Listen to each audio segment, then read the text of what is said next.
Okay, so the SpaceX CRS-7 was part of a series of missions by SpaceX after winning a contract with NASA to create a reusable spacecraft system that was capable of using rockets which were recyclable to make multiple resupply missions to the ISS.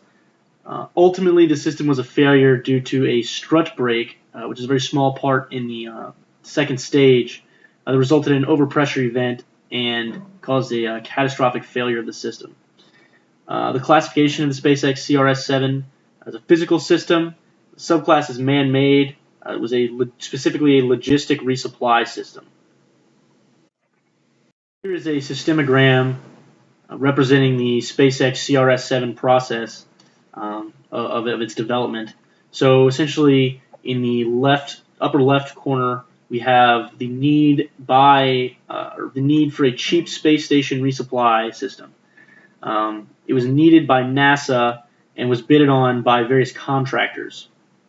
Ultimately, SpaceX won the contract, and NASA was the one that developed the criteria of the mission. And when SpaceX won the contract, NASA funded and communicated their requirements to SpaceX in order for them to develop their system. So SpaceX then developed a reusable rocket system in order to solve NASA's problem of a cheaper form of space station resupply, which previously had proven to be difficult. So with their new reusable rocket system, they began to develop both the Falcon 9 rockets, which was based on previous iterations they had created, like the Falcon 3 and Falcon 5, as well as the Dragon spacecraft. Now, these two systems combined were the Dragon spacecraft specifically holds the cargo, while the Falcon 9 rocket allows for it to reach into space. So combining these two with the cargo that NASA supplies to SpaceX, the cargo is able to be delivered to the International Space Station through the CRS program, which is the Commercial Resupply System.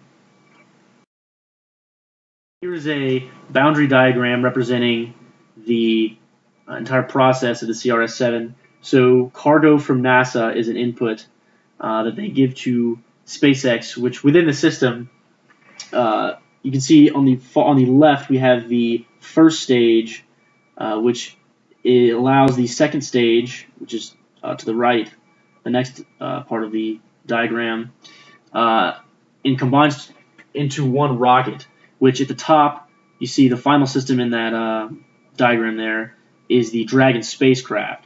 So combined, these all form the CRS-7 mission, the spacecraft used. And like I said, mentioned previously, the cargo is within the Dragon. So the internal feedback of this system is that the launch and mission data is relayed to SpaceX and NASA on the ground. The external feedback is that when the output, the cargo to the International Space Station from the Dragon spacecraft reaches the ISS, it will be relayed back to NASA, and the Dragon spacecraft returns to Earth and will be reused for missions in the future. This is also the case with the first and second stage, which are lost before it departs the atmosphere. This is a spatial arrangement of the CRS-7. So the meta system is the commercial resupply system. On the left, we have in the lateral systems, we have the Falcon 9 rocket, and on the right, we have the Dragon spacecraft. These are two lateral systems that work together to accomplish the mission. Subsystems of the Dragon spacecraft is the trunk, and for the Falcon 9 rocket, we have the second and first stage.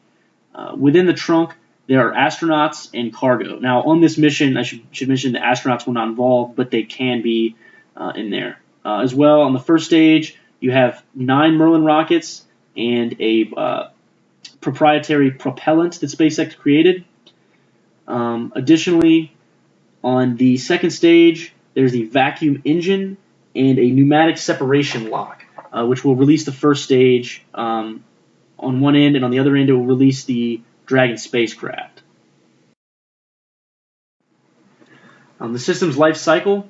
So the need for the system was established when NASA sought a contract for the commercial resupply services in order to reduce costs of supplying projects to the International Space Station.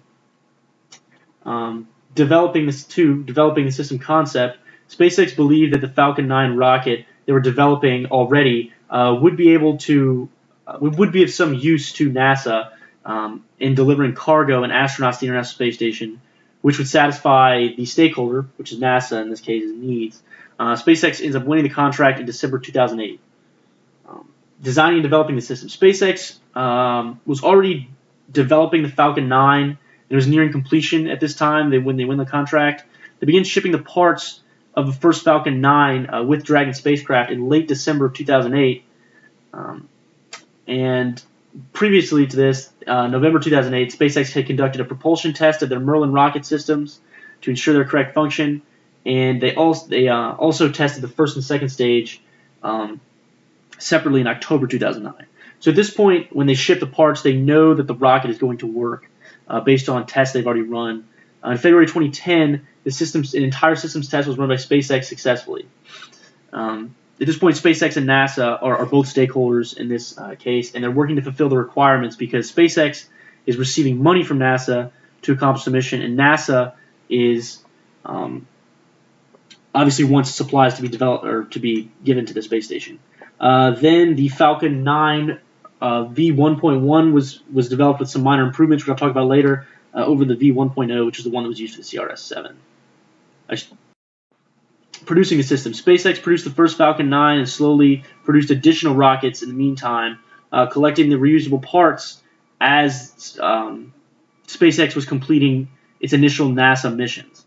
The system saved a significant amount of production costs by reusing the expensive components like this first and second stage and the Dragon spacecraft over again. Basically, the innards, such as the fuel, are the main cost, and as well as maintenance of the system. Deploying the system, SpaceX set up the CRS missions from a launch site in Cape Canaveral, Florida. They said this is specifically the CRS-7 mission at Cape Canaveral, Florida.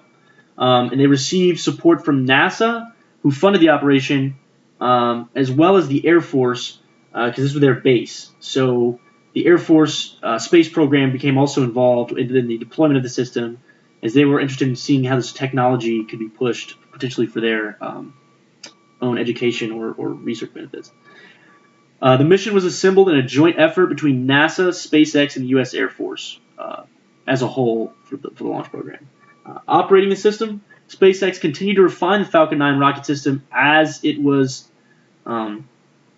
initially going through these first missions before CRS-7. The main upgrades were the engines had to be tweaked quite a bit, and additional storage space was added depending upon the mission. A full support team from SpaceX maintained, improved, and conducted the rocket launches. This is a very involved process. There are months between each launch, and maintenance and the improvements were made within SpaceX's in-house ways. Individually, components such as the Dragon spacecraft and second stage were recovered from the various missions in order to rebuild and upgrade the system each time. An ethical consideration of this is what would happen if a launch failed? Would the astronauts, the ISS, be without supplies, potentially? The production level was such that SpaceX could launch another mission in time. Additionally, the schedule allowed as such that there was no risk of the astronauts running out of supplies. The primary risk of operating the CRS missions occurs at the launch. So the launch process is very complicated and can potentially result in explosions. If even the smallest thing goes wrong, which we later see with the CRS-7 mission, as seen in the video. Ultimately, retiring the system, the Falcon 9's explosion caused a significant amount of research to be conducted on what went wrong with the mission. SpaceX has since worked with NASA and the Air Force and has gone over like hours and hours of data and was able to identify the small issue, and they have claimed that their tolerances and such have increased to the degree that it should not be a problem in the future. There's currently no plans to retire the system. It's still fairly new, hence why I think this catastrophic failure probably occurred. The next Falcon 9 flight is scheduled for March 2016. That'll be CRS-8, and hopefully that will be more successful than the last. Improvements throughout the process. The initial failure of the Falcon 9, SpaceX made a significant changes. This is the V1.0, I should clarify. Initial failure caused SpaceX to make significant changes to the Merlin engines. Specifically, the engine was improved to provide more thrust. This was done because of issues with the initial Falcon 9s not remaining vertical during launch, kind of canting sideways and exploding. Obviously not something you want to deal with in a space launch. So they improved their Merlin rocket system and were able to solve that issue. With the same issue, another way that they improved the Falcon 9 in the V1.1 version was, you can see here at the bottom of the screen on the left, you have a grid system of Merlin rockets, and on the right you have an octagon with one rocket in the middle. The one on the left was the initial version, and the one on the right is the new and improved version, which has proven to provide much more thrust to the system.